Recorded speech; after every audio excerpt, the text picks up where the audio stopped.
Sintayong mengejutkan publik Asia, beri sinyal siap latih Malaysia jika PSSI tak lagi membutuhkan dirinya. Kata STY, hati saya tetap ada di timnas Indonesia jika saya memang tidak diinginkan. Saya siap menerima pinangan negara lain termasuk Malaysia, meskipun akan saya bangun ulang dari bawah layaknya timnas Indonesia dahulu. Erick Thohir akhirnya buka suara, pelatih baru timnas Indonesia sudah ditemukan, tinggal menunggu waktu karena proses seleksi masih belum selesai, kata Pak Ketua PSSI. Siapakah pelatih tersebut? Simak selengkapnya informasi dari Erick Thohir dan seluk-beluk calon pelatih timnas Indonesia tersebut.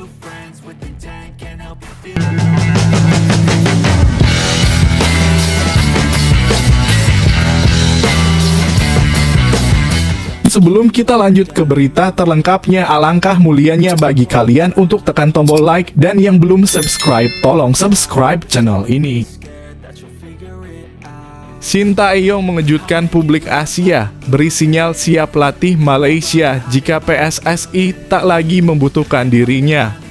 Kata STY, hati saya tetap ada di timnas Indonesia jika saya memang tidak diinginkan.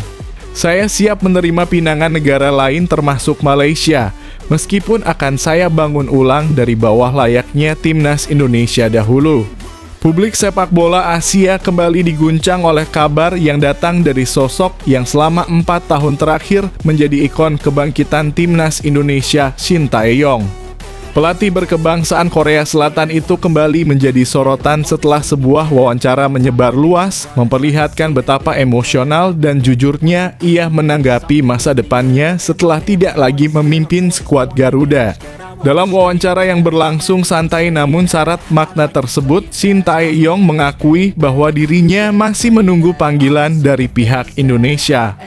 Meski kontraknya telah berakhir, ia merasa sebagian hatinya belum bisa benar-benar pergi dari tanah air yang memberinya pengalaman berharga. Saat ini saya memang kosong. Saya masih mengharapkan timnas Indonesia memanggil saya dengan baik karena saya sangat menyayangi Indonesia. Tapi tidak dengan federasinya PSSI, ujar STY, kalimat yang langsung menjadi viral dalam hitungan menit. Ungkapan ini menciptakan gelombang reaksi masif di seluruh platform digital. Banyak fans Indonesia yang mengaku terharu sekaligus marah. Terharu karena STY masih memiliki ikatan emosional yang kuat dengan Indonesia, namun marah karena hubungan antara dirinya dan PSSI tampak tidak harmonis. Sintayong kemudian berbicara lebih jauh mengenai situasi yang ia rasakan. Menurutnya ada jarak yang semakin lebar antara dirinya dan Federasi Sepak Bola Indonesia, sebuah jarak yang justru bertolak belakang dengan dukungan luar biasa yang diberikan fans serta pemain. Sepertinya PSSI memang tidak menginginkan saya. Padahal para fans timnas, bahkan pemain, saya yakin mereka ingin saya kembali.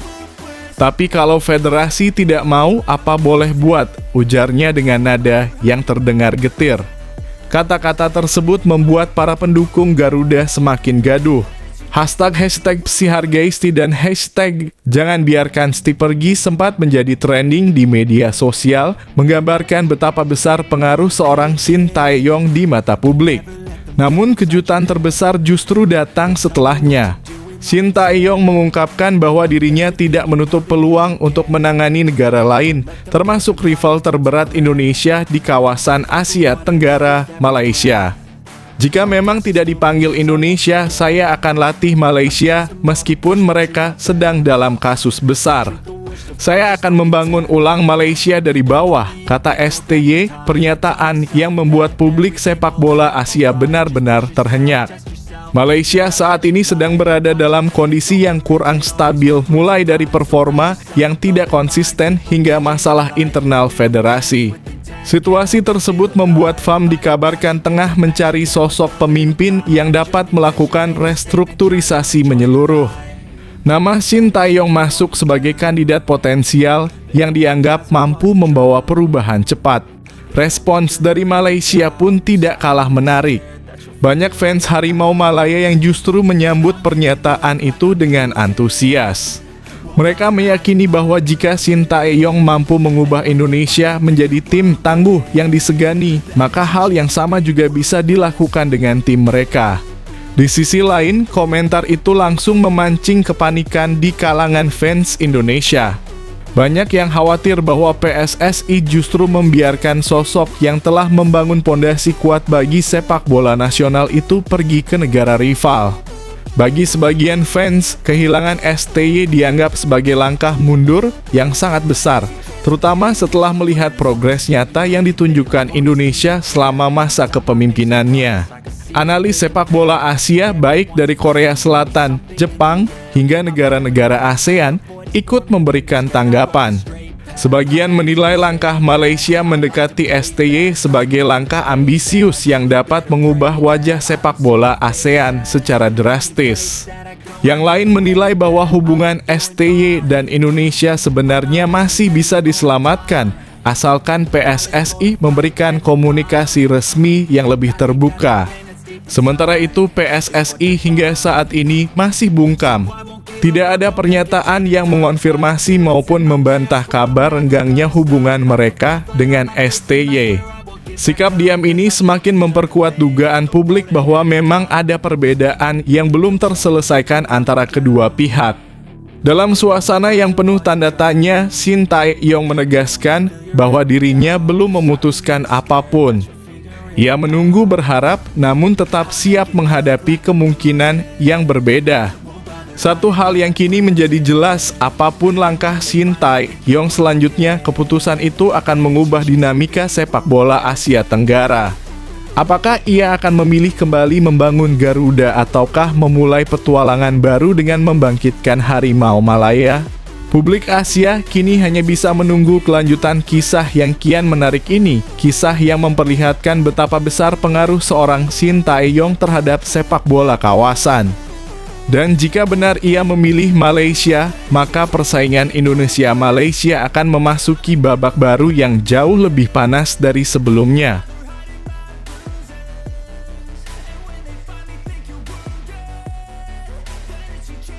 Erick Thohir akhirnya buka suara, pelatih baru timnas Indonesia sudah ditemukan, tinggal menunggu waktu karena proses seleksi masih belum selesai, kata Pak Ketua PSSI. Siapakah pelatih tersebut? Simak selengkapnya informasi dari Erick Thohir dan seluk-beluk calon pelatih timnas Indonesia tersebut. Publik sepak bola Indonesia akhirnya mendapat jawaban yang selama ini mereka nantikan. Ketua Umum PSSI, Erick Thohir, menggelar konferensi pers khusus untuk menjelaskan situasi sebenarnya terkait pencarian pelatih baru timnas Indonesia, isu yang selama berminggu-minggu memanaskan diskusi supporter di warung kopi, media sosial, hingga ruang redaksi berbagai media olahraga. Dalam acara yang berlangsung di gedung PSSI itu, Erick tampil dengan raut serius sekaligus meyakinkan. Ia langsung menepis anggapan bahwa federasi bergerak lamban atau tidak memiliki arah yang jelas dalam menentukan suksesor pelatih sebelumnya. Saya harap kalian sabar karena proses ini tidak bisa asal-asalan. Kami mencari yang terbaik hingga ke belahan Eropa sana, tegas Erick membuka percakapan. Kalimat itu langsung menciptakan gelombang reaksi di ruangan konferensi. Para wartawan saling berbisik mencoba menerka siapa nama yang sedang dibicarakan. Erick kemudian menjelaskan bahwa pencarian ini bukan sekadar memilih pelatih dengan CV mentereng. PSSI menurutnya menginginkan sosok yang mampu membawa perubahan besar dan berkelanjutan, bukan sekadar pencapaian jangka pendek. Kami ingin pelatih yang benar-benar cocok dengan DNA sepak bola Indonesia. Bukan hanya soal kurikulum vitae, tetapi tentang visi, karakter, dan kemampuan membangun pondasi jangka panjang, lanjutnya. Namun kejutan terbesar muncul ketika Erick mengungkapkan perkembangan terbaru dari proses tersebut. Saya sudah mendapatkan nama itu. Sekarang tinggal lolos tidaknya seleksi dari Exco PSSI, ujarnya tegas. Ruangan seketika hening.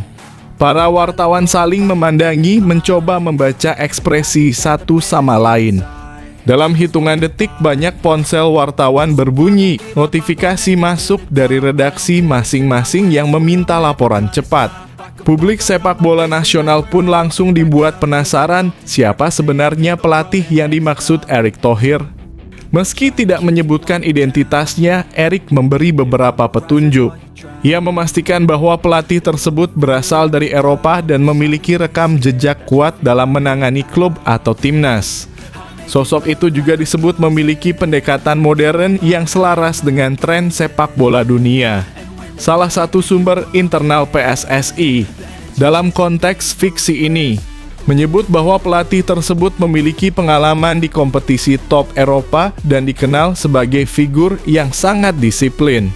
Mirip dengan pelatih-pelatih elit yang menekankan pengembangan pemain muda.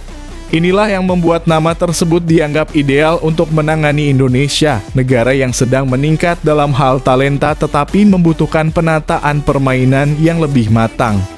Di sisi lain, publik kini terpecah antara penasaran dan harapan. Perbincangan meramaikan media sosial dengan berbagai analisis liar. Beberapa berspekulasi bahwa PSSI tengah mendekati pelatih asal Belanda yang terkenal dengan sepak bola menyerang. Ada pula yang meyakini bahwa pelatih asal Jerman yang dikenal memiliki pendekatan taktik presisi menjadi kandidat kuat. Bahkan muncul dugaan bahwa seorang mantan pelatih klub besar Inggris sedang menjadi pilihan utama. Sementara itu, PSSI menegaskan bahwa identitas tersebut belum dapat diumumkan sebelum melalui seleksi akhir Exco. Proses ini disebut mencakup evaluasi menyeluruh tentang filosofi permainan, rencana jangka panjang pelatih, serta kesesuaian budaya kerja dengan lingkungan sepak bola Indonesia. Erick kembali menekankan bahwa keputusan ini tidak boleh tergesa-gesa. Ia ingin agar pelatih baru timnas Indonesia memiliki visi yang jelas, disiplin kerja yang tinggi, dan kemampuan membangun tim nasional pada semua level usia. Kita membutuhkan kontinuitas. Kita sudah banyak belajar dari pengalaman sebelumnya. Pelatih harus menjadi bagian dari proyek besar, bukan hanya menang dalam 1-2 turnamen, ujar Erick. Dalam pernyataannya, Erick juga mengapresiasi antusiasme para pendukung timnas yang terus mendesak PSSI memberikan hasil terbaik. Ia memahami bahwa sepak bola sudah menjadi bagian penting dari kehidupan masyarakat Indonesia, sehingga wajar jika publik menginginkan kejelasan. Saya mengerti tekanan publik. Sepak bola Indonesia sedang dalam momentum besar. Karena itu kami tidak boleh salah memilih. Pelatih ini akan menentukan masa depan tim kita, tegasnya. Setelah konferensi pers tersebut, situasi semakin menarik. Para analis sepak bola mulai menulis artikel panjang tentang profil pelatih yang mungkin sedang diincar. Sebagian mengaitkannya dengan gaya bermain timnas belakangan ini, sementara yang lain mencoba menelusuri rekam jejak Erick Thohir dalam merekrut pelatih ketika masih menjabat di klub luar negeri. Publik kini hanya bisa menunggu keputusan Exco PSSI yang disebut akan dilakukan dalam beberapa hari mendatang. Jika pelatih tersebut disetujui, maka PSSI akan langsung membuat pengumuman resmi dan memperkenalkan sang pelatih kepada publik sebagai sosok yang akan memimpin timnas Indonesia menuju era baru. Siapa sosok tersebut? Apakah seorang pelatih besar yang akan menggemparkan Asia?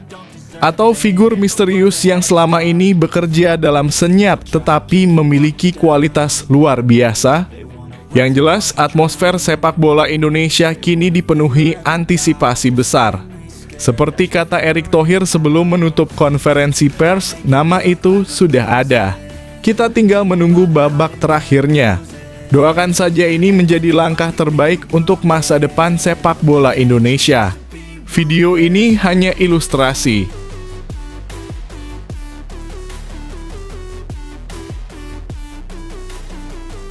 William Saliba nge-troll Richarlison usai Arsenal hajar Tottenham 4-1, Declan Rice ikut-ikutan.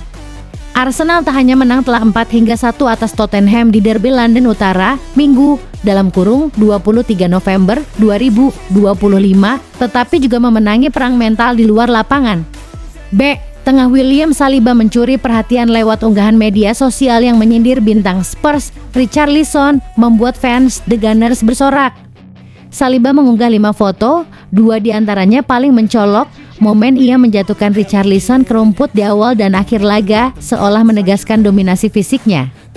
Meski Richarlison sempat mencetak gol sensasional dari jarak 40 yard, ia tak lepas dari kawalan ketat Saliba, yang mengambil alih peran tukang gebuk akibat absennya Gabriel dan debut Piero Hincapi di derby. Hasilnya Spurs hanya melepaskan 3 tembakan dari luar kotak penalti dengan kes terendah Premier League musim ini, 007. Tak heran, Declan Rice ikut nimbrung di unggahan Saliba dengan komentar singkat namun pedas, terkunci.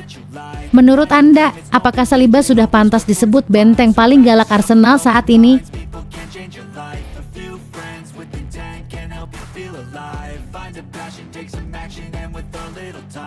Siasat Enzo Maresca agar Chelsea bisa menang lawan Barcelona.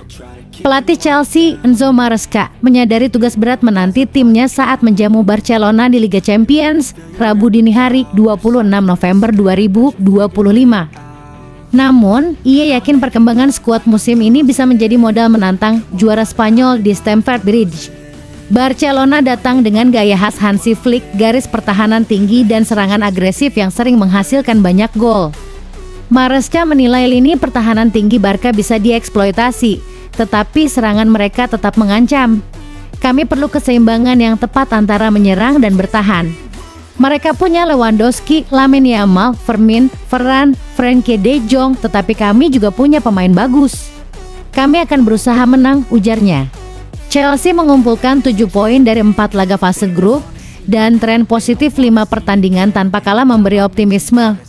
Barcelona pun sedang on fire, menang 4-0 atas Athletic Bilbao dan tak terkalahkan 4 laga terakhir.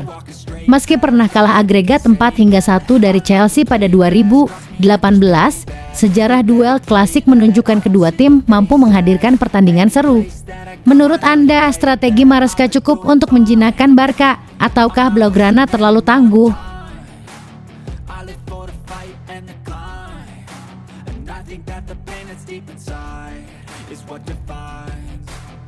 Guardiola yakin Manchester City mampu melewati jadwal super padat. Pep Guardiola menegaskan bahwa keluhan soal jadwal padat tidak akan mendapat tempat di skuad Manchester City. Ia yakin The Citizens mampu menemukan kembali performa terbaik meski harus melewati periode pertandingan yang sangat sibuk. City baru saja kalah 1-2 dari Newcastle United, namun rangkaian yang lebih berat sudah menanti. Dari 25 November hingga 20 Desember, mereka akan memainkan 8 laga dalam 26 hari, 2 di Liga Champions, 5 di Premier League, dan perempat final Piala Liga kontra Brentford. Kami sudah terbiasa dengan ini, kami pernah menjuarai quadruple dan treble dalam kondisi seperti itu, ujar Guardiola. Ia menilai ritme Sabtu Selasa atau Selasa Jumat bukanlah masalah. Menariknya, pernyataan ini cukup berbeda dibanding musim-musim sebelumnya ketika ia kerap mengkritik jadwal padat sebagai penyebab cedera dan kelelahan. Musim lalu menjadi musim tanpa gelar kedua bagi Guardiola sejak kedatangannya pada 201.617. Kontraknya yang diperpanjang membuatnya bertahan hingga 2027. Kekalahan dari Newcastle menjadi yang keempat bagi City musim ini dan mereka kini tertinggal 7 poin dari Arsenal di puncak klasemen.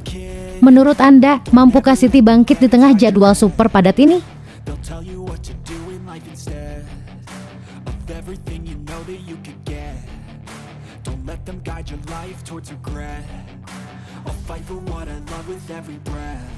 Empat kesalahan memalukan Ruben Amorim yang buat Manchester United tumbang 0-1 dari Everton. Nomor 1 terkait formasi. Manchester United kembali menuai kritik keras setelah kekalahan 0-1 dari Everton dan sorotan utama tertuju pada Ruben Amorim. Ada 4 keputusan fatal yang dianggap membuat setan merah kehilangan poin penting. 1. Formasi stagnan setelah kartu merah. Amorim tetap ngotot dengan formasi 3-4-2-1 meski Gueye mendapat kartu merah dan United tertinggal. Ia tetap menahan 3 bek Shaw, Yoro, dan De Ligt terlalu dalam. Perubahan formasi datang terlambat dan dianggap terlalu pasif. 2. Keterlambatan penggantian Casemiro meski pergantian Mount untuk Mazraoui tepat, mempertahankan Casemiro dianggap keliru. Saat United harus menyerang total, gelandang Brasil itu kurang menawarkan kreativitas. Maino baru masuk di menit 58, sekitar 13 menit lebih lambat dari yang seharusnya. 3. Masuknya Diogo Dalot dipertanyakan, keputusan memainkan Dalot tak memberi dampak signifikan dan justru membuat alur serangan makin mudah dibaca. 4. Amad Diallo dipasang di posisi yang salah. Diallo tidak berada di posisi terbaiknya, membuat potensi ofensifnya tidak maksimal. Menurut Anda, keputusan mana yang paling merugikan United?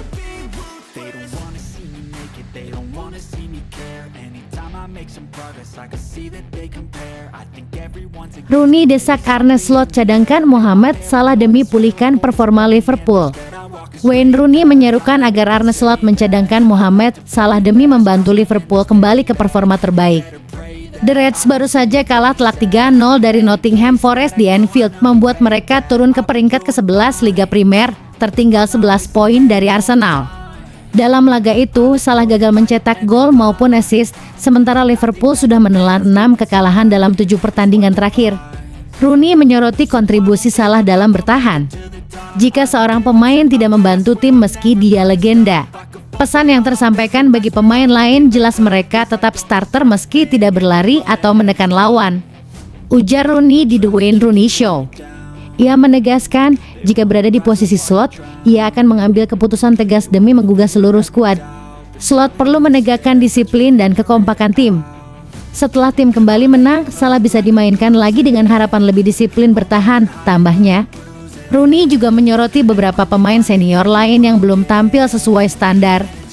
Menurut Anda, apakah mencadangkan Salah akan menjadi solusi tepat untuk Liverpool?